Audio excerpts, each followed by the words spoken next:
Man, 2020 was something else, wasn't it, Bryn? Yeah.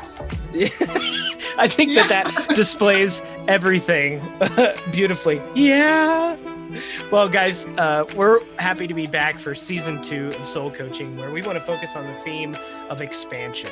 2020 was a rough year for a lot of people, and there was a lot going on. There was awakening, there was remembrance, there was healing of trauma. But what happens in the spiritual path when you get past that? Well, it's time for expansion in this phase. And so in season 2, we want to focus on topics that kind of embody or focus on this idea of expanding.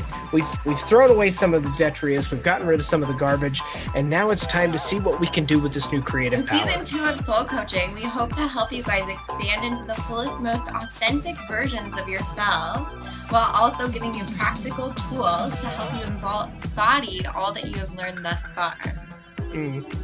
It's going to be a great season, guys. As usual, I'm your host, Christopher Lee, joined by my wonderful co-host, Bryn McAllister. And in season 2, it's going to be all about expansion. We want to remind you that we are now on Hermit Radio, a subsidiary of LifeGrove, and we are looking forward to an incredible season. Let's get going.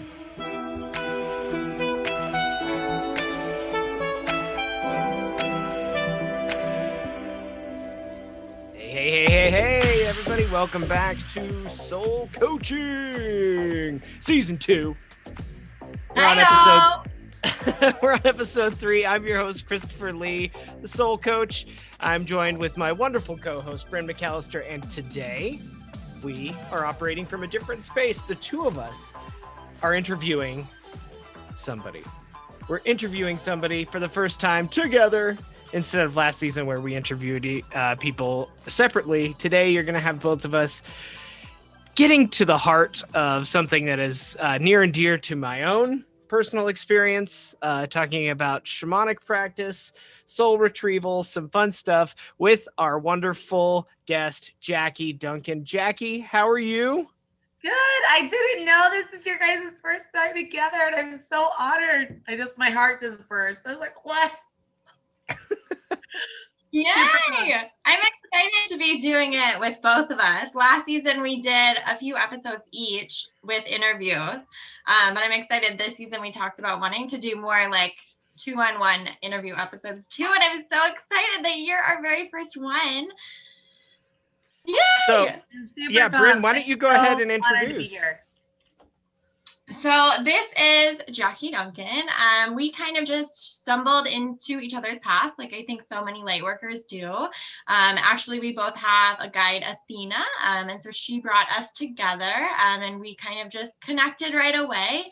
At the point when we met, I literally knew nothing about shamanism. So it's really cool because she has opened up my eyes to shamanism. I've done several journeys with her, and it's always so amazing and profound and transformational. And so in this season of Soul Coaching, we really wanted to touch on expansion and just how there's so much expansion that can take place through so many different modalities. And so that's why I encourage you guys to follow the things that interest you, follow the things that light you up, and the things that come into your path, know that they're there for a purpose.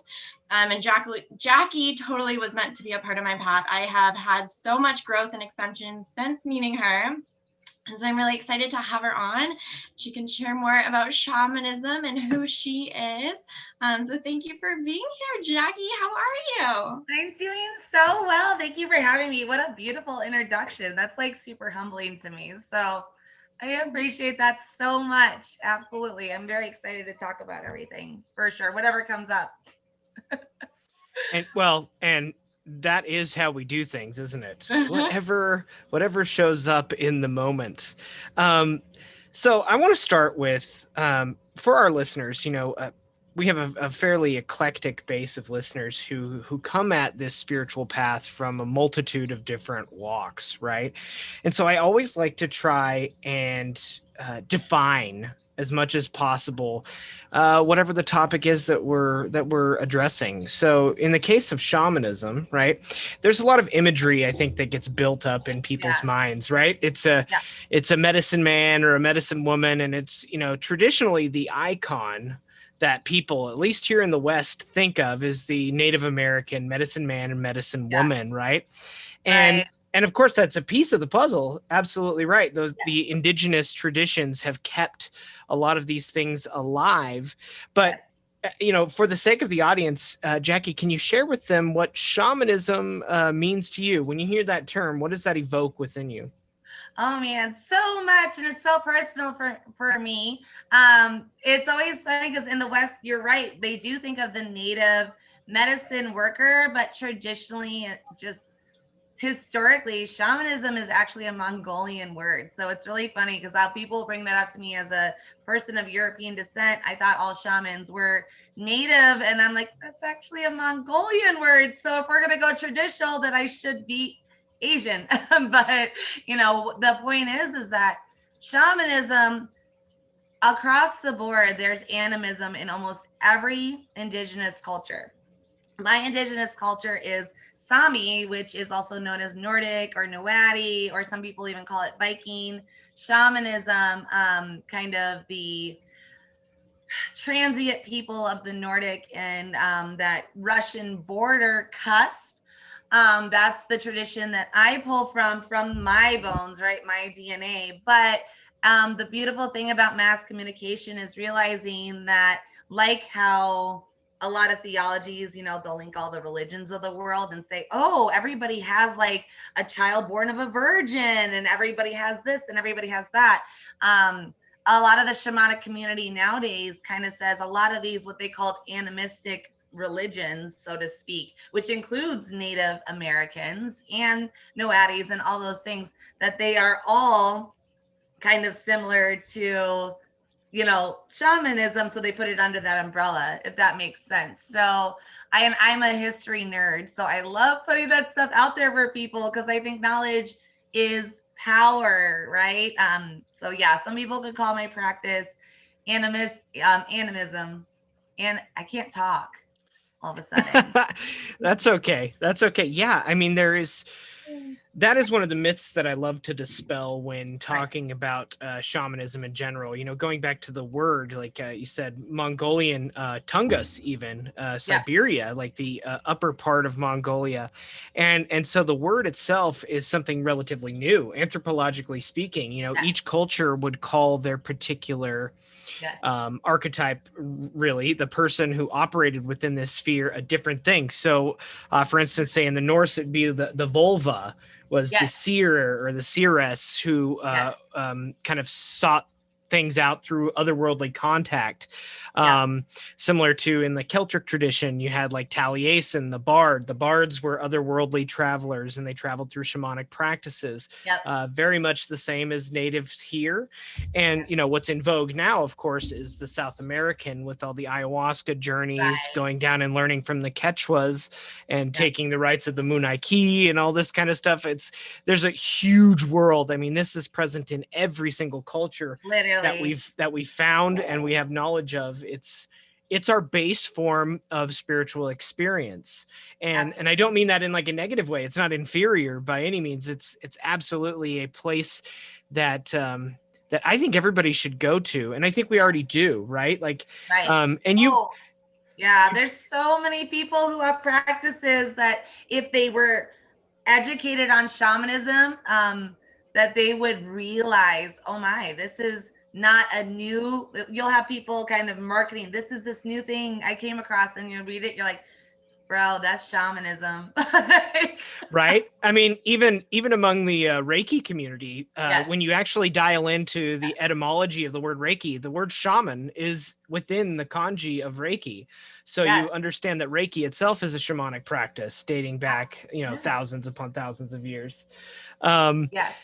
It's a hollow bone, right? Shamanism is about it not being about all I am is a hollow bone, a channeler. That's what makes me different from a medium or a psychic, is that nothing Jacqui, just like Reiki is not Bryn's energy when she does Reiki. Shamanism is me channeling the universe and spirits on behalf of a greater cause. It has nothing to do with my energy at all.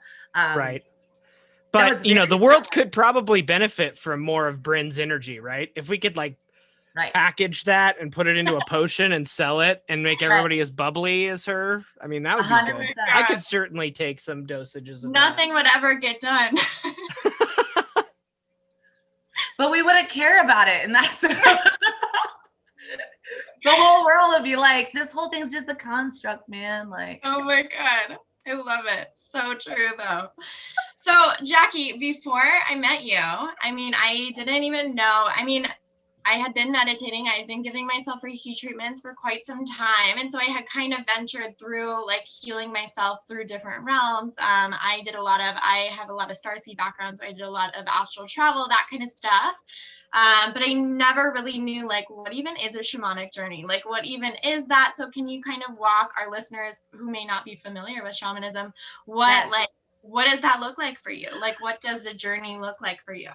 I love that. And, you know, to kind of put it in perspective, since we talked about shamanism and Reiki, this is where shamanism and a lot of star seeds overlap, because a lot of people have heard of astral projection, and honestly, astral projection, out of body experiences, journeying, even transcendental meditation, where we go very deep within, because whether we're coming our spirit out of our bodies or going so deep into our bodies to access the universe through that, because obviously we're the universe in a being. Some people, but it's the practice of transcending ourselves, essentially, to connect with the part of ourselves that is in other worlds. I love how shamanism is very complicated and simple at once. And at the end of the day, shamans essentially work with energy frequencies. I describe it like a music note, right? If I need to tune Bryn's C note on the piano, let's say her C note is just a little wonky, it's a little sharp, it's a little flat. I ride that C note vibration through Bryn's world, essentially, without judgment. Maybe she calls C note a variety of names. It doesn't matter, but I journey through that vibration. And shamans use the words, the ordinary and the non-ordinary. And the non-ordinary means that whatever Bryn calls her C note, let's say she calls it Jesus, and somebody else calls it Krishna, and somebody else calls it the universe. It can travel wherever yours go. It can travel wherever. It's like heaven and hell and the 9 worlds of the tree. And I mean, literally the non-ordinary means anything I cannot physically hold in this construct. So it can be complicated to some people, but it's so simple. It's either the reality we currently experience or the reality we experience through our other soul senses. And journeying is just going from one to the other with intention of leaving things there and bringing things back. And that's what some people don't understand. Astral projection is leaving your body just for the sake of leaving your body, going and traveling. Maybe you're going to go have astral sex. Maybe you're going to go see the pyramids, whatever it is that floats your boat. I'm not doubting that, right? But when we go into a shamanic journey, it is for a specific intention. We're not going for the whole piano. We are writing whatever note we picked that day, for purpose. Well, and I love that you said that too, because I totally feel that. I mean, astral projection is something I've done forever. Since I was like a kid, like it's just something that's always come very naturally. And it totally is like I go and I hang and it's fun and we're chilling and then I come back. And I totally feel like after my journeys with you, it really is like there's so much more clearing and shedding and integration that happens, because it like I feel more whole when I come back, compared to just going, you know. And I think it's so beautiful too, because it kind of plays into what we've talked about even this season, that like interconnectedness that we all have to one another. And so by working with other light workers, you allow them to move certain frequencies through you to help you shed what's not yours and align with like the one that you already are. And it reminds me of like a lot of our listeners are very Reiki based. And so it reminds me of like the symbols. The symbols are just a frequency. The symbols are just a vibration. And so when we call upon those symbols for our clients, we're just helping to push that frequency through them to help them better align with who they are. And so it's cool just seeing how so many modalities are so interconnected too. Yeah, absolutely. Yeah, it's a fascinating topic. why don't you, Jacqui, share with our audience how you came upon, a little snippet, if you will, of how you came into this practice. I know you mentioned before that you're a born shaman. Can you explain kind of the differences between like your path and say some that others might like? For instance, I've practiced a lot of shamanic practices in my own spiritual journey to getting to where I am now, though I don't actively pronounce myself shaman. Right. Hank Wesselman has a term for it that I really adore, shamanist. Like I Mhm. explore a lot of these topics and Right. I use them in particular, but there's of course the I want to get into this later, the idea of cultural appropriation and those sorts of things Right. that people are For really kind of sure. hesitant to even explore shamanism. Yeah. But yeah, share your story and how it kind of differs than maybe from what other people Right. understand.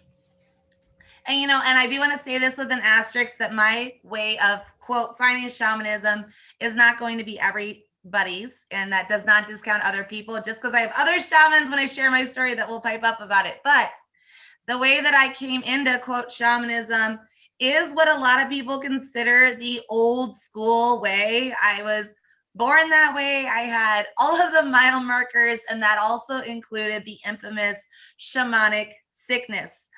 For those of you that may not know that, it's a really interesting topic to dive into. It's another thing that transcends across cultures. But at the end of the day, I can promise you, I honestly, I have meditated. I've done, I've done self hypnosis. I worked in holistic spas. I was exposed to Reiki and oils. Like I worked for Aveda back in the day before oils and organic stuff was cool, quote unquote. You know what I mean? Like I had been around so much of what people call woo or mystic culture, partake in it, and I still had the infamous shamanic sickness. I didn't really fit into anybody's mold. And I want to also say the disclaimer that although I'm a born Sami Shaman, my family, and this is important, my family immigrated to America during World War II to declare amnesty, seek asylum from everything that was going on with the Holocaust. And with that, a lot of our traditions were lost. You know what I mean? They were in survival mode and they didn't have a lot of possessions or even stories, right? So I grew up and also just we didn't know what shamanism was in the Midwest in a small town because it was the middle of nowhere. So I'm having all these weird weird spiritual experiences. I'm venturing through the spiritual tundra, so to speak, like the Wayne's World, thing with the, guide in front of me, not finding anything. And all of a sudden, one day, I finally come across shamanism, and you guys, it was like reading a book about myself. Like all of these, this is what a born shaman is, and this is what shaman sickness is, and this is what it feels like when you've lost your power animal, or they call it a flaga in Nordic culture. And I was, no joke, sitting there in my late 20s, which by the way is also traditionally when a shaman finds their way home. And I was just crying. I was literally homeless at the time. Like I marked every single box that somebody has for a shamanic spirit-led initiation. And I literally looked at the universe and I remember there was a spirit standing in front of me. Again, I've grown up seeing spirits and all these things. And I just said to them, I said, if this is what I was born to be, then I accept. And my world changed in that moment. I began a spirit-led initiation. Those are very intense, by the way. So when people say to me, how did you know you were a shaman? I can literally say, I did the old school thing where I was essentially sick until I accepted my calling. Very literally, not just physically sick, not just mentally sick, but to the point Spiritually. of broke down, homeless, could not, would not, because I had those old school ancestors, right, that were like, we're bringing this practice is going to be birthed through you. long-winded, right? But you have to remember, I'm doing 3.5 decades of spiritual mania. That's in like 6 states, and just trying all of these practice. And so, yes, I do. Absolutely. I think cultural appropriation, all that stuff is there. But I think that people, if you learned what shamanism is, there are people to this day, they act like spiritual initiations, spirit initiations, the traditional shamanic initiation. They think it's a thing of history books, and it's not. People are going through those today. And it's important to speak to, because honestly, like I am that believer, mental hospitals, all of these other, like people not being allowed to answer this calling when they're meant for it can be very detrimental for sure. Right. Which I know is dark, but it's true. Yeah, the loss of initiatory experiences for people undergoing a spiritual transformation has been largely detrimental to our society. People don't understand the experiences they're going through, and I feel a lot of that, a lot of resonance to what you talked about. For me, it was definitely something about accepting a calling, because I was resisting it for the longest time. I was afraid of it, to be quite honest. For me, I didn't know that my dreams and everything that I was exploring while asleep was shamanic in nature. Yes. And I had recurring dreams of bears chasing me, attacking me, or wanting to attack. Like I perceived it as an attack, right? And it wasn't until I was much older and began my spiritual journey that I realized that was my totem chasing me down, trying to wake me up and tell me this is what you're supposed to do. Yes.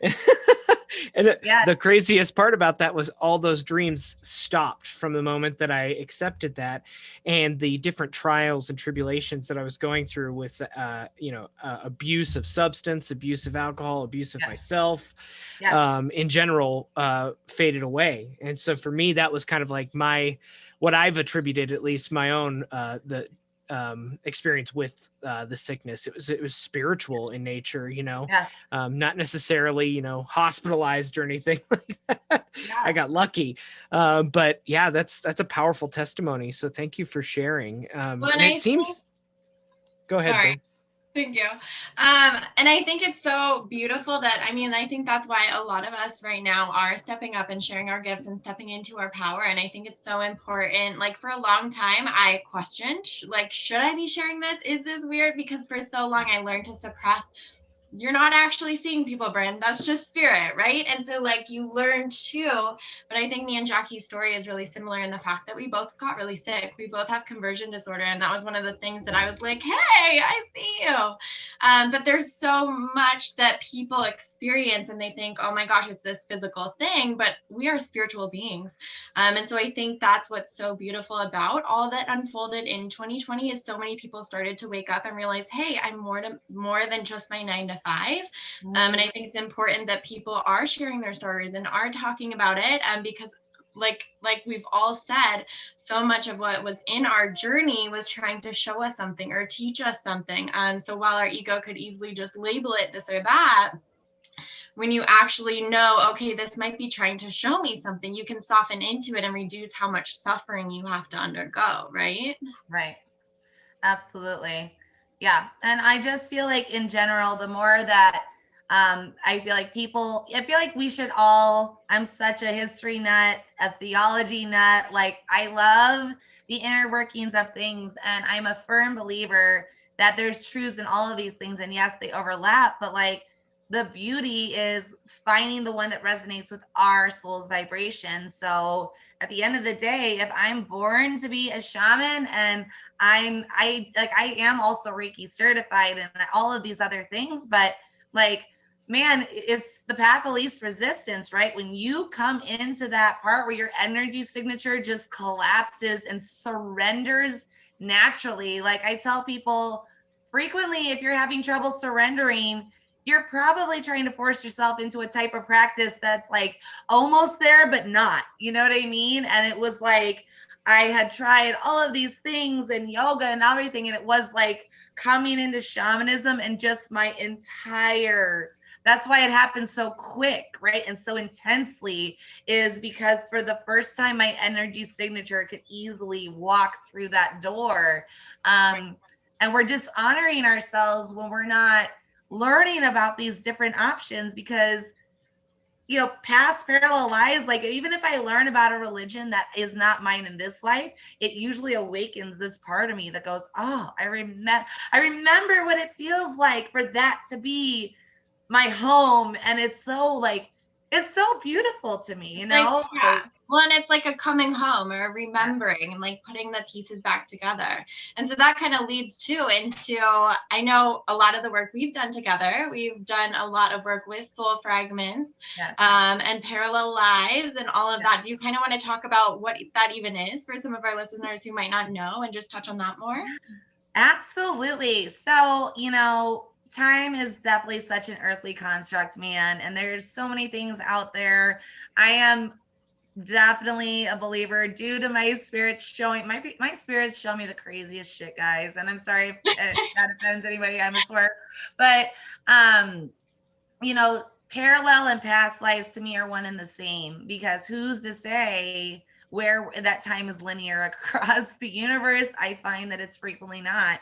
I find that actually there's a lot of worlds that reside here into what scientists call black matter, that we're kind of living simultaneously in this location. So there's sometimes when people are like, I astral projected all the way over here. It's like, bro, that's in your kitchen. You know what I mean? Like there's all of this weird, wonky stuff overlapping, which if we look into our world, that's how our world works. My spirits, if this helps anybody take this nugget away, have taught me everything in the universe has a physical resonance somewhere here on Earth. Earth is such a magical place.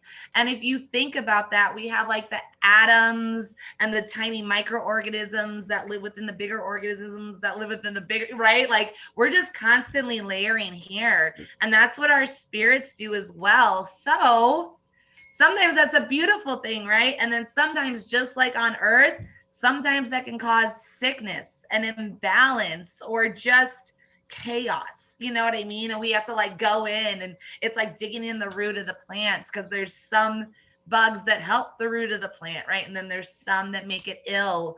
And to make something wild and cosmic sound so simple, when you go to a shaman, it's kind of going like, okay, there's something crossing my energy field.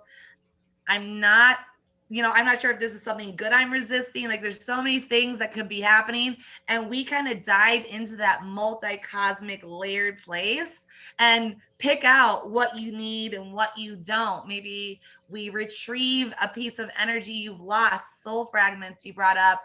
We take very seriously in shamanism the saying, a part of me died that day. That literally a part of you, whether it was by accident or out of trauma, wandered into the non-ordinary and forgot to come home, or was scared to come home, or perhaps didn't have the space to come home. There's so many things. I say multiple things because there's more than one reason to go through this cosmic door that shamans do. Shaman means to see in the dark. So we walk into the unknown for you and essentially grab what light has gone missing into these corners of the universe and bring them back with the intention of healing, essentially. So that can look like a lot of things, but that's what's great, is everybody has their own experience with it each time, each journey. Like, Bren, you can have 2 ceremonies with me right in a row, and each one can completely be focused on something different, because it's whatever your spirit sits down and says that you need. 100%. And it's always exactly what is needed at that time, right? Sometimes not what we want. Sometimes what is needed. Yes. Our spirits are not shy to tell you the difference between those 2 things.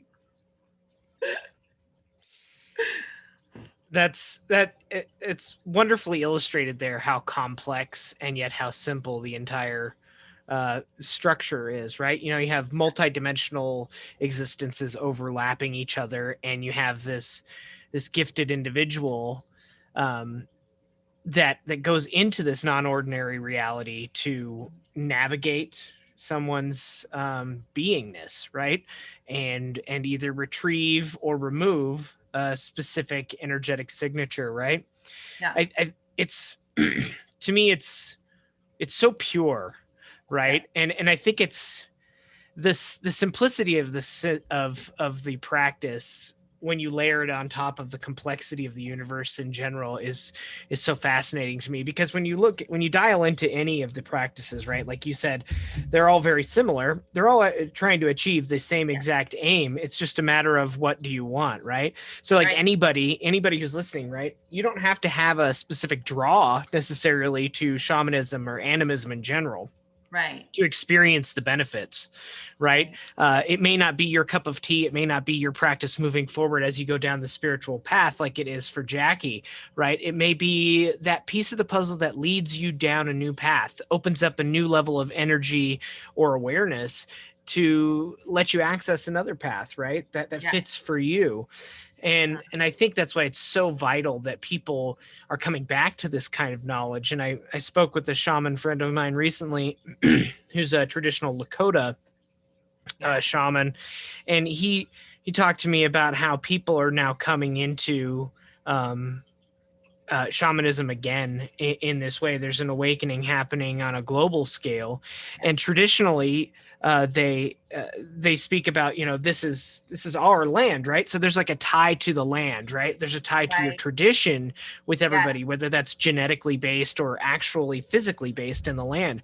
But one of the things that I thought was interesting that he was talking about it was that people are now, say we're traditionally, like my genetics come from a Celtic or Nordic ancestry, and I have ties there, but I also have strong ties to this land because my people have been living on this land for so long, right? And so after 6 or 7 generations, it's like this becomes your tie. And so you have this blending of different traditions, right? So a lot of my shamanic practices in the past have been Celtically based with a nice strong lean into a native Western American base. Like most recently, I came across a guide during a breathwork session and just slipped into a journey in the middle of the breathwork session and came into a new guide that was a Thunderbird.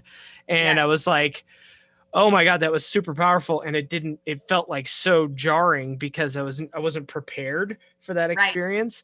But it's very fascinating that these things are coming about. Guides will just right. You've been summoned.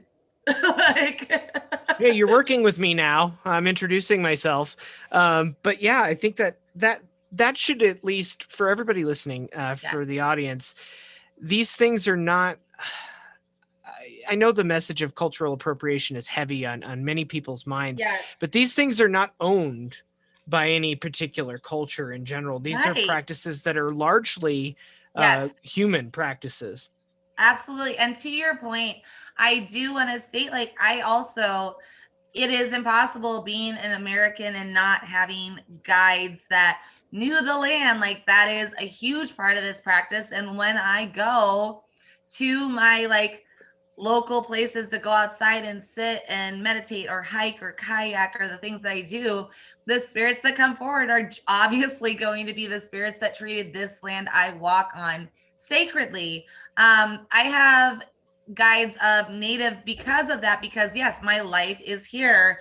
I also have guides of other traditions from along the way. Long story short, one of the beings that was in a home that I grew up in a home that had a spot for the Underground Railroad, we'll just say. And so I ended up with a guide that has more of like a voodoo kind of background that kind of adopted me, so to speak, spiritually as a child. But that makes sense for the history of the home, for the spirit of the home. It's no different than how I have starseed guides and stuff, right? Like we can't transverse these planes without acknowledging this is important for shamanism. In order for me to bring the energy you need back into your body, I have to have the sacredness of your body in mind. It's like one foot out the door and one in the other, right? You can't, that's the difference between that or astral projection, is you kind of always have that tether, because the whole point is for me to bring stuff home. In doing that, I'm of course going to get guides of that. And the other thing is I come from a multicultural family. My DNA is not Hispanic, but I have quite a few family members that are. And so when I sit down at my ancestral table, like they're coming in full force, just the same as that when we have a family gathering, they're there as well. So I think it's very important as the world gets more multicultural that we do, yes, recognize the roots of some things, but be open to the fact that I live in new land and I have DNA blood relatives that I mean, they help me when I move. You don't think their ancestors show up when a spirit's at the door, like, listen, y'all, like they're there. Like, it's a reality. Add past and parallel lives on top of that, man. And our ego needs to let go of this construct a little bit. And it is easy to walk when you're, again, I know I've said it, educated in the practice. Because whenever I have people say something to me, the Lakota you brought up earlier, they actually often at a lot of their protest rallies, there are videos on YouTube of them sitting down with Sami shamans and singing together in song. So if we are able to sit down together, to be honest, a lot of the people that speak most about cultural appropriation are generally the least educated on it. Versus I have clients of Lakota descent. I have clients of Ifa descent. It's something to keep in mind. We'll just say. Right. Yeah. And I wanted to just touch on that briefly. I don't want to spend the whole time talking about that. I just think it's very important that everybody understands that it, particularly in our audience, that these things are moving. These are not static concepts. Right. And this is a living practice, right? It's not something that's steeped in ancient texts and we can look back and say, no, there's the concrete evidence. This is something that's constantly in flux and changing at all times and growing. And people have to understand that when these things come about in their lives, you can't ignore them. And you can't say, well, that's not for me because, I grew up white Anglo-Saxon, I'm a WASP, so it's not for me.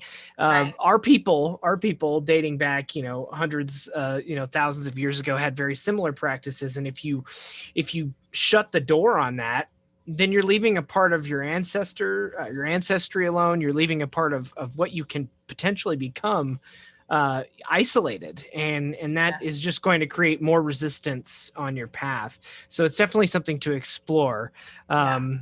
I'd like for you guys to talk a little bit more about the trauma experience of bringing these pieces home. Like, what is the process? What does it look like for soul retrieval, and how does a soul fragment? Speak on that a little bit. And Bryn, you've had experience with her, so I'd like you to lead in with Jacqui. Yeah, well, and I think, we've kind of touched on this in the past too, just in a different light. My toddler is very much so all up in my office, so bear with me, guys. But healing isn't always comfortable, but we always get exactly what we need. And so throughout a lot of my sessions with Jacqui, we totally have integrated parts of myself that I may have lost when I was a kid. I did a lot of energy work as a kid, but I didn't understand it. And I didn't really know how to call back all my parts and manage my energy.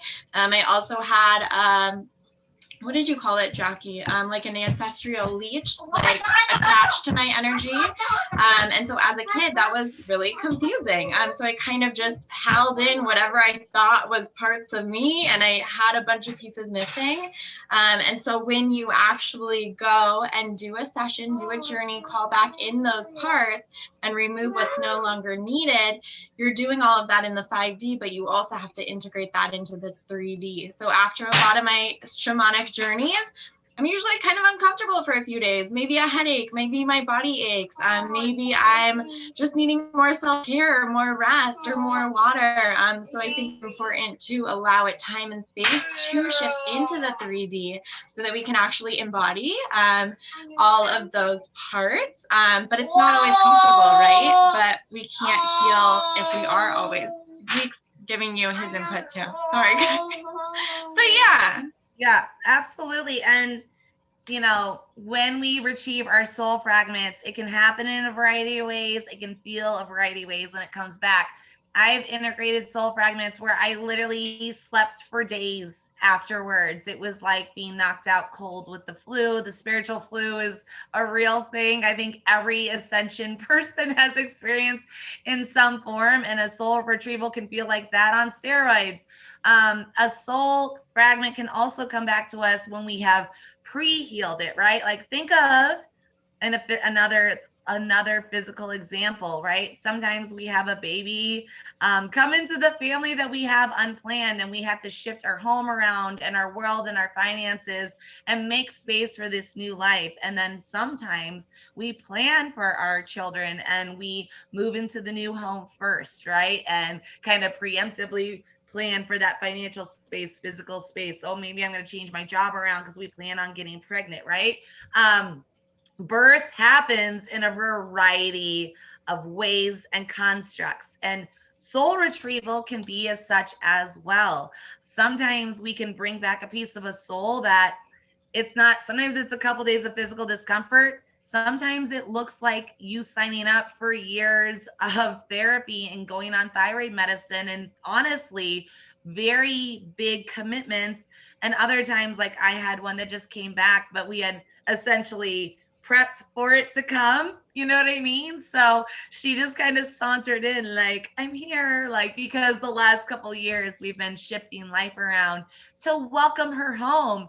And so it is, either way, it's calling your power back. But the reason I love the shamanic practice and I believe in it is some practices I feel like call your power back in a very specific linear way. You know, if the power doesn't feel comfortable and you don't wake up the next day wanting to go to CrossFit and eat vegan and do these things, then it's not really your power. And shamanism goes, yeah, no, that's not always the case. Like think of the birth analogy, right? Think of how small the world would be if what was birthed on this earth was only something we pre-planned for and felt one way. Some of the most beautiful people in my life were, you know, I wasn't planning for this human, but here you are.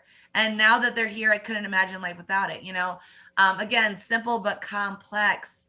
When it comes to our soul fragments coming home, shamanism is a very, very, very open door as to not just how we get the energy back, but the kind of care afterwards. Shamanism, I have been in other practices where essentially you do 2 readings and you haven't let go of that part of what they call ego. A lot of shamanism does not consider ego a thing, really, or if they do, it's a different version than a lot of mystics. We've all had though the light worker, oh man, we've done this twice, and if you're just resisting, you're just blah blah blah, versus a shaman is kind of like, you just need more time in the healing tent. You know what I mean? Like they're very long-term goal. Think of ayahuasca and throwing up. It's sometimes it's messy, and the shaman is the person who holds space for literally as long as you need it. If they're rushing you, they're not a traditional shaman. Let's just say. Well, yeah, and I mean, you're speaking about like an energetic or a spiritual immune response, right? Like this discomfort, right? You're welcoming something home that's been missing for a while, and so your body's like, that's foreign. I don't know what that is, or your experience is like that, and I think it's intriguing. And I had this insight as you guys are speaking about it. I'm not even sure. And I know that, you know, traditionally it's spoken of this way, but there's probably a different perspective that we can approach this from. Not necessarily fragments, right? Because we get attached to trauma in such a way that we need the narrative of that trauma in order to heal it, right? This is like the product of psychotherapy and talking your problems out. We need to understand the narrative in order to intellectually heal it. Now, in shamanic practices, that narrative isn't always there, right? The shaman will go into non-ordinary reality or the other world, underworld, middle world, higher world, whatever, retrieve that piece of you that might be missing, missing, right? And brings it back without sharing that story with you in some cases. Sometimes you do, and I think that's up to the guides of the person and or the or yourself, whether or not that narrative is helpful, right? And I think what you're speaking about in these other modalities is the narrative is prevalent, right? And so it's an automatic point of resistance because the person is now having an emotional response to that traumatic event again. So they're reliving it. And that's not necessarily how healing occurs. We don't always need the story for it to heal. And so I almost wonder if fragment is the wrong word in the case of English. It's almost like a memory. Yes. Right? It's where we're bringing awareness to something that we've forgotten. We've forgotten that piece of ourselves, and we've just shut them out of our awareness, and now we need to welcome them home. Yes, absolutely. And I think that's why the visual of a soul fragment can be very powerful, because it does give the mind a piece of known to cling to. For example, what one practice might consider an ego, shamans might go, this fragment of yours is 4.5 years old. And honestly, try explaining ego to a 4-year-old child. Like, that's not a thing. That's all they are. Yeah. To an extent, but that's also the beauty of it, because, you know, as someone who's a born shaman and was always kind of one foot in the door with my past lives, and this is one of the reasons shamans welcome what others call ego. Some people say, oh, it's because I forgot who I was, or I was too caught up with what's called 3D. It allows you, just like fragment retrieval, and this is how it goes off, that lack of narrative creates space for new things. If you are born remembering everything that you were, you also have to remember the reason that a 4-year-old has, quote, all ego is so they can experience the beauty and wonder of the world for the first time.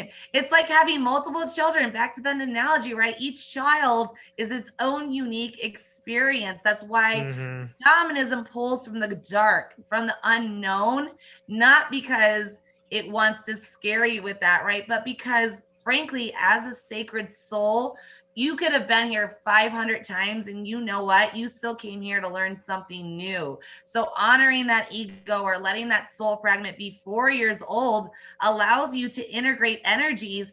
I mean, imagine being 4 and having the knowledge of the adult world, how overwhelming and out of your league and literally physically disabling that would be. Like, oh my God, I have to worry about the light bill, you know, like things where your parents are going, I want you to go play, and it's going, I can't go play because I have to make dinner. Like, there's a reason. It's a sacred rite of passage to be.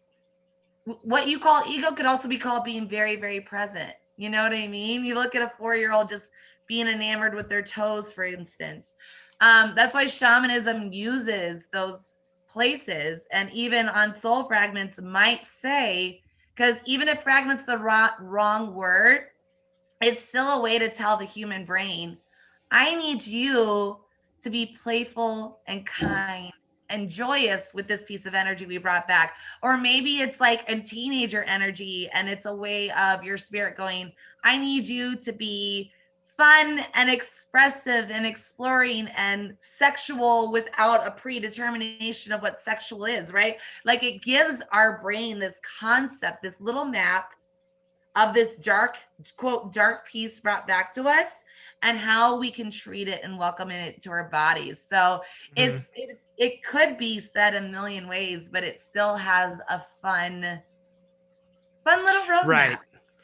Right. Yeah. And that's the trick too, is how do you take something? So basically what you've done right there is transmuted the negative qualities of the word fragment, right? Yep. Words evoke, words are so incredibly powerful. And that's a beautiful way of changing the word and reducing somebody's traumatic experience to something of more of a welcoming thing. Like, we don't have to be afraid of this. Right. Yes. And I think that's also why a lot of shamans use that word fragment, because while other practices could use expansion or addition or ascension, Shamans look at it like we're the universe in the being, like your body is your temple, you are sacred, even things like ego. Oh, ego's super sacred. That's how we have new experiences, right? So we say fragment because I'm not technically adding anything. I have been love this whole time, and I forgot. I forgot that part of me was love. I forgot that part of me was a way to have a new experience. So I'm not technically raising my vibration, right? I'm calling back, which has always been mine. And yeah, that just is remembering. Yeah, I'm just remembering. Right.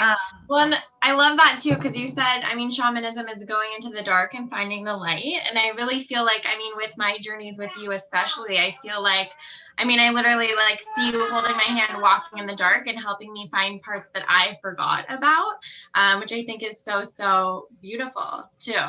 Yeah. And that's why too, and for the listeners, when we talked about like whether one practice calls to you or whatever, the beauty of like Brenda and I work together very, very frequently. And we could have what some outside people could call or label very different practices. But sometimes I have a client who I recommend having a session with Bryn, and then also vice versa.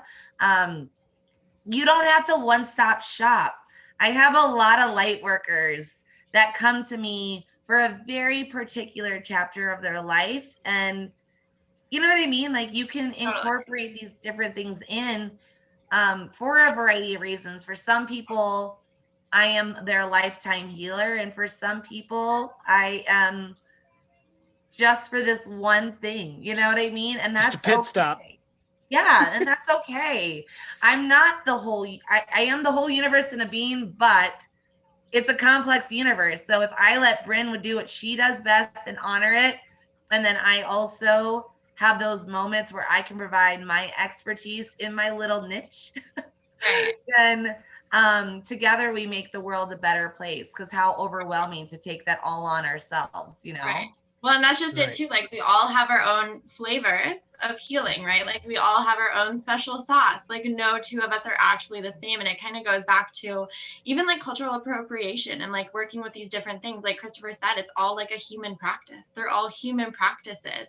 And I have several guides. I've worked with several clients who have certain guides. And so you learn to work with other guides that may not even be your own. And that's just it. Like as we come together, as we like honor each other's practices, like there's so much healing I wouldn't have been able to do on my own because I worked with other light workers. And there are certain clients of mine that may need someone else more than they need me right now. And that's okay. Yeah. And we also have to acknowledge, I think, too, the expansion of what the internet and things like this podcast bring. I'm a believer that everyone's downloaded essentially the same creator and God energy this whole time.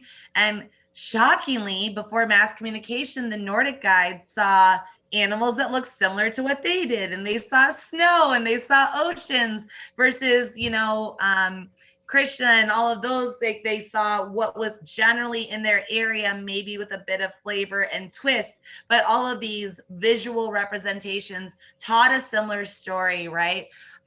We're going to all be seeing much more than that because we live in a much more multicultural, well-traveled, well-educated world. We can go online, go on podcasts, and honestly just be exposed to things that weren't. And it shows that power of the sacred temple and the sacred mind, right? That our mind, now that it is normalized to have these different flavors, then the guides were there again the whole time. Probably the human just did the best it could before mass communication.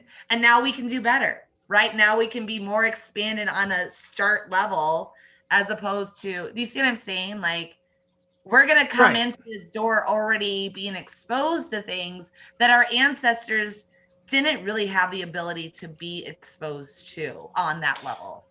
Right. Yeah. It's like, yeah, we're all in an ice cream shop with 37 different flavors now. Before, our ancestors maybe only had vanilla and chocolate chip, Exactly. Exactly. And then did I just compare spirituality to ice cream? did your ancestors have pistachio? It's like, no, but I'm pretty sure they are okay with me getting it now. Like, right. And so we can reduce everything. Everybody listening, spirituality is Baskin Robbins, and yes, that's a new T-shirt. yes, But no, yeah. I think should that's be a fantastic. should. That should be. I mean, I love eclecticism because you can learn so much. Really, what you're talking about is all.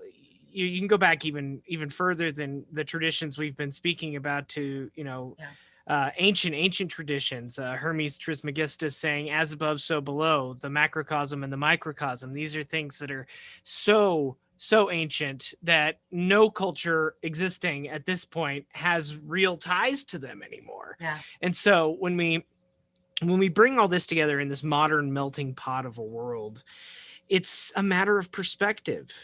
These are experiences that people have had since time immemorial, and they put their cultural perspective or flavoring on top of it. It's an adornment, right? We try to beautify the experience that we have with what we have around us, right? So in the case of my own sacred space here, it's decorated with a lot of things that call to me in some sacred way, and it's my own particular flavor, my own Baskin Robbins here, right? And we shouldn't be afraid of that. And I think that the work you're doing, Jacqui, is so absolutely amazing, simply because it's free of a lot of this, right? Yeah, you may go help somebody find a power animal, and they may bring that animal energy into their space, right? And they may decorate with that, or they may attach that or label it, but it's primal in nature. And so it's free of a lot of the dogma or the doctrine that comes with some other modalities of healing. And it, you know, neither one is superior or inferior. I just think they're so vital to experience and try. And you can't stay within the boundaries of one flavor of ice cream for the rest of your life. At least I couldn't. Absolutely. And it's all about flow, right? Because we all have chapters in shamanism. There's different ways people experience it, but overall there's the general lower world, middle world, and upper world. And those just represent the different vibrations. And you cannot be complete without all three of those. And sometimes they come in different chapters. Sometimes, you know, people have a chapter of what they call the upper world. Maybe they call it starseed energy or heaven or ascended masters or whatever, right? These are like the beings that are what people also call 5D, so to speak. And then we have the middle world, which is actually where we have our personal intentions. This is where a lot of people skip because they'll call it ego and this and that and the other. But that's also like, think of your chakras. That's your solar plexus and your heart vibrations. Like, you cannot dismiss that. It is such an integral part of everything that we're doing as spiritual healers. And then the lower world, which is where I think shamanism really differentiates. Those of us that have had spirit-led initiations, there's a lot of focus on the lower world for shamans right now, because there are a lot of practices focusing on the other two, essentially the middle world and upper world, which is great. But that also means I have to provide a balance, because you have a lot of people forgetting how sacred their root chakra is, their sacral is. You mentioned power animal, and I describe people's power animals as, this is like your guardian angel of the sacredness that is Gaia, the temple. Like, you can't call your body a temple and not be working with your power animal, because it'll show you all these things that other practices have really, I mean, shamed and ostracized and cut off, that are so phenomenal. You know what I mean? Like, it's a needed place in even new age culture right now, utilizing those lower energies, realizing that. You mean it's not all love and light? Right. It is eventually, but not if you don't nurture it and hold space for it. You know what I mean?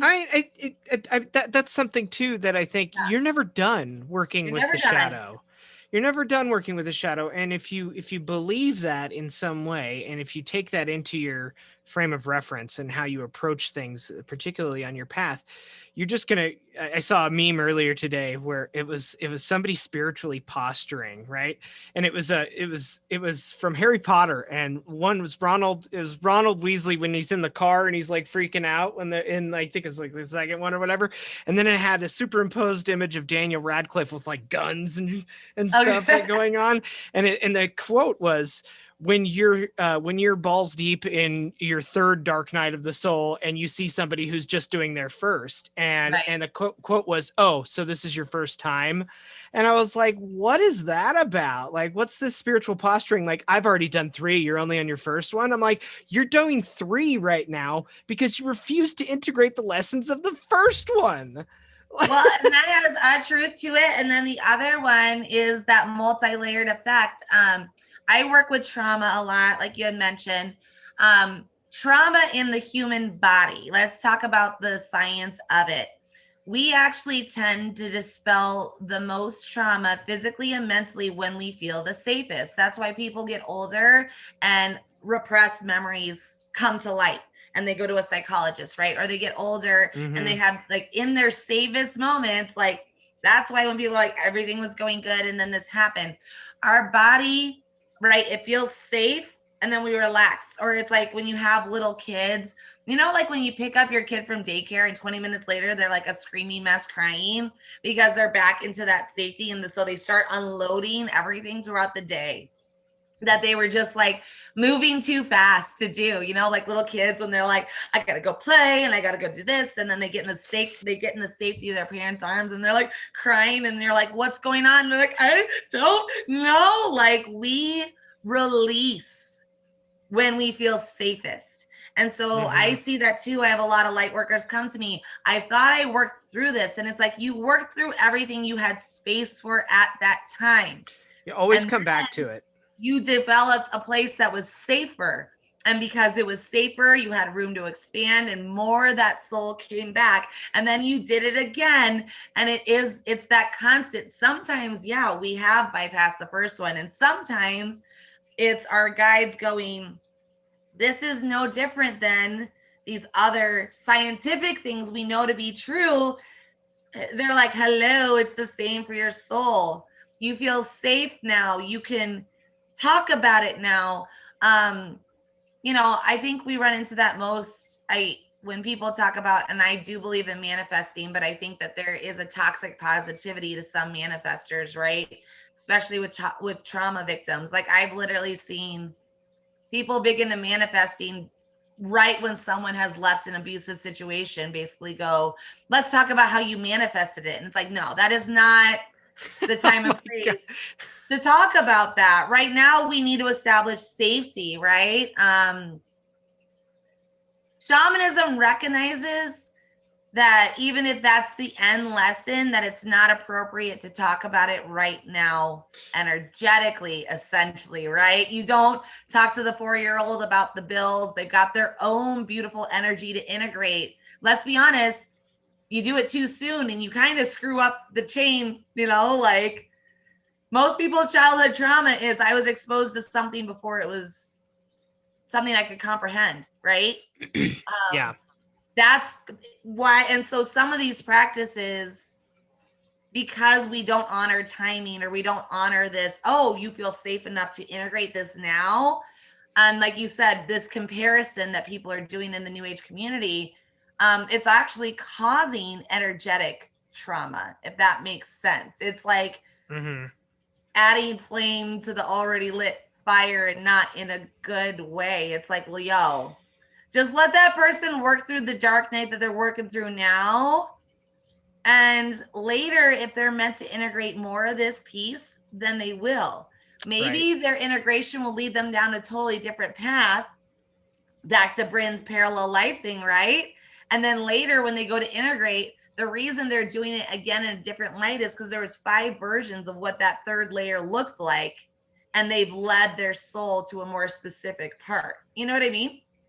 Like, yeah, it comes in layers, which is what makes it awesome.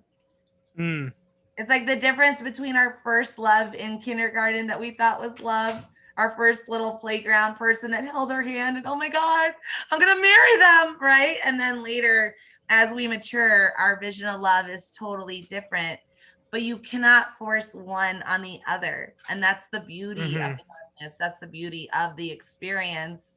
Yeah. And I It's think a really there's cool long-term, it's a long-term haul being a shaman. Well, yeah, I like that. Well, and there's a level of empowerment that comes with the practice in general, where you don't fear the dark, right? And there's some aspect to it, like you have your power animal with you, right? I was afraid the first time I met mine, and then afraid even through the entire process of the healing that occurred. But now it's like I kind of welcome that darkness when it returns, right? Whenever my totem shows up again, whether it's in a dream and alerts me to the fact that, hey, we're not paying attention to something. And so he shines a little light on that darkness for me. And I go, okay, all right, I'm ready. And I'm willing to see this in a different light and bring some different awareness to the situation. And realize that I'm not done. And I probably won't be done in this life. And that's okay. Like, I mean, that's where we really need to be together, just in general, in the spiritual community, new age or not, whatever.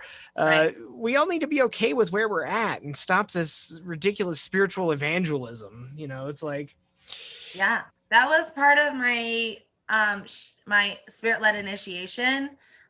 Is actually, they did show me what it's like when we rushed it, and it was insane. It's people think they want to rush it, but when it actually does happen, it's one of those be careful what you wish for. It's like I said, putting adult problems in a child-sized body, where you're like, whoa, this is not serving this experience. Like it be totally disassociative. Yeah, it's one of those, the old school, sometimes God is in the unanswered prayers thing. You know what I mean? And that's also why shamans, we use spirits. I'm a spirit shaman, and I work with so many spirits. My spirits work with your spirits, because that way, if you are dealing with something maybe I have not personally gone through, then that's what that spirit is there for, right? Or it's that long-term game. We are not doing this alone. None of us are doing this alone. Sometimes we go through failure for a reason, and you don't know it until you look back and go, oh, you look at the universe like, that's why I didn't work out. That's why that person cheated on me. That's why I didn't get that job. You know what I mean? And we know this as humans, but somehow we step into the spiritual community and we take this like shortcut as if it serves us.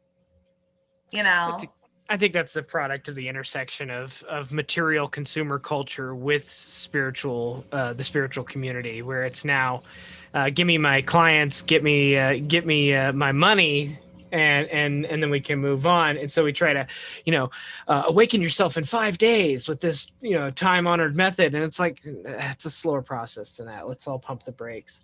But Bryn, I'm interested to get some of your perspective there, but we're kind of like tangent rolling at it. I know.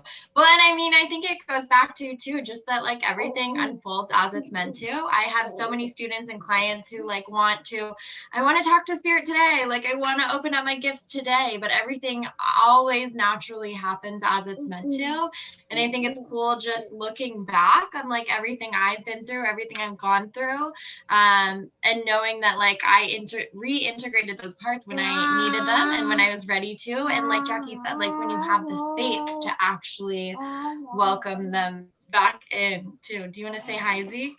Yeah. And that's why I love the concept of remembering that we're already whole. We're already that universe in the being. And, we're here in this human experience to have a very specific journey that's unique. That unique soul signature is what makes us quote unquote eternal, right? That's why when I leave this physical form, there's going to be a signature named Jacqui that walks around the universe, because I allowed that darkness, because I allowed myself to pick up these little pieces along the way, right? These little breadcrumbs that are out there, because if I didn't do that, I would just return to being the universe as like a big generic thing. You know what I mean? Like there would be no unique in it. There would be no signature. We have to let ourselves pick through that stuff because that's what keeps us going long term. Otherwise, I would just come out of this body and I would go back to being whatever my past life was. Because, you know, I chose to not have a Jacqui experience. And what's the fun in that? You know what I mean? Like... That's true. So, Jacqui, let our listeners know where they can get in contact with you. Like, where do we find the Jacqui experience if we're wanting to dive deeper into this shamanic realm? Absolutely. So as we talked about, it's all about messy here. It's all about me growing up, not knowing what it was, having these weird spiritual experiences that later I read in a book and I was like, oh my God, you guys are a thing. This is a thing. Like when people are like, I thought it was just weird. I literally, that's how even Sami Shamanism, they were showing me things that I did not know about because I wasn't raised with that specific culture. But then they told me about, and I Googled and I was like, this is like an ancient practice verbatim. You know what I mean? Like it wasn't just people floating around my room. They had intention. So it's been messy. It's been weird. And so you can get a hold of us at the Awakening of the Underdog. Get it? Because we're pulling everything out of the dark and from these weird places and doing that. It is a wonderful hub. You can find us on Facebook, Instagram, you know, we have a website. I always say we because I am a spirit shaman. So I'm just channeling everybody else. And I also I walk the walk. Don't just listen to this podcast and think that it's all me. You'll see Bryn on the channel. You'll see other light workers on the channel, mystics of all kinds, right, Bryn? Like I have like yoga people on one day and mediums the other. And it is a breathing site that encompasses what we talked about. So come join us at the Awakening of the Underdog. We would love to see you. You know, even if it's just for a couple funny memes. Or triggering ones. It's the internet. So, or triggering one. Or listening to me doing rants in the morning, whatever happens that day. But yeah. All right. Awesome. Well, thanks everybody in the audience for listening today. This has been a wonderful experience with you, Jacqui. We're going to have to get you back on this show. I would love that.